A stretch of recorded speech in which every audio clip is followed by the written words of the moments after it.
दोस्तों, इस प्ले की शुरुआत होती है जॉर्ज डेडमंड के घर से, जहां पर उसकी पत्नी अंदर से टूट चुकी है। वो एक ऐसे शादी में जी रही है जो केवल सामाजिक दिखावे पर टिकी है, जिसमें न प्रेम है न समझदारी। क्लेयर अपने पति से कहती है, मैं ऐसी ज़िंदगी नहीं जी सकती जॉर्ज, मैं अंदर से घुट घुट कर मर रही हूँ। वहीं दूसरी तरफ जॉर्ज की नज़र में एक पत्नी का कर्तव्य है पति के साथ रहना, चाहे हालात कैसे भी हों। लेकिन क्लेयर को अब और सहन नहीं हो रहा और वो घर छोड़ना चाहती है।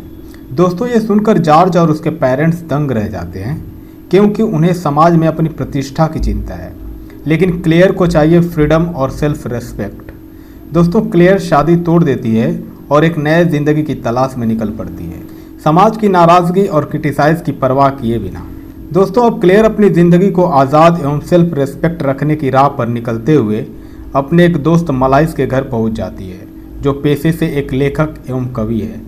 यहाँ वो उसे रहने का ठिकाना देता है, क्योंकि मलाइस क्लेयर के विचारों को समझता है और उसे सिंपैथी और सम्मान देता है। लेकिन वहीं दूसरी तरफ समाज इस रिश्ते को सही नहीं मानता। दोस्तों, अब क्लेयर जॉब खोजने की कोशिश करती है, लेकिन हर जगह उसे रिजेक्ट कर दिया जाता है और वजह बनती है उसका फ्यूजिटिव होना। लोग उसे गिरी हुई स्त्री मानते हैं, एक ऐसी महिला जो अपने पति को छोड़ चुकी है।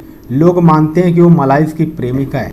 मलाइस कहता है, ये दुनिया हर उस औरत को नफरत की निगाहों से देखती है जो आज़ाद होना।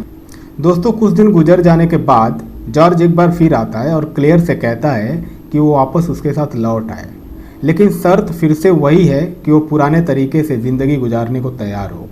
लेकिन क्लेयर ऐसा करने से सीधे मना कर देती है, क्योंकि उसके लिए आज़ादी समाज की नज़रों में सम्मानजनक ज़िंदगी से कहीं ज़्यादा कीमती है।